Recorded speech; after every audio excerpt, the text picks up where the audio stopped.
Kasunod ng kanilang pagtatapat sa Week 1 ng Mobile Legends Bang Bang Professional League Philippines, nagpalitan ng maaanghang na salita ang ilang miyembro ng Aurora Gaming at Blacklist International. Yan ang ulat ni Rafael Bandayrel. Nagpalitan ng maaanghang na salita ang ilang miyembro ng Blacklist International at Aurora Gaming. Ito ay matapos sabihin ng Operations Chief ng Blacklist na si Julius Banubs Mariano na para sa kanya ay hindi na dapat tanggapin ng Blacklist ang mga dati nitong manglalaro na umalis sa koponan.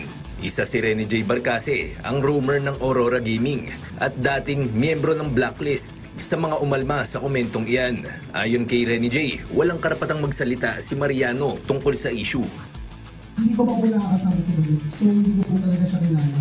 So kung nasaktan lang po siya, wala po siya karapatan na masaktan kasi hindi lang po siya yung kasama namin ngayon.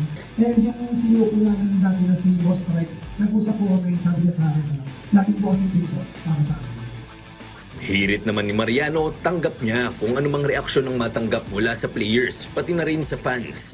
Pero pakiusap niya, I'd rather take one for the team na ako nila i-bash kaysa yung mga players. Kasi people don't know how harsh the social media is.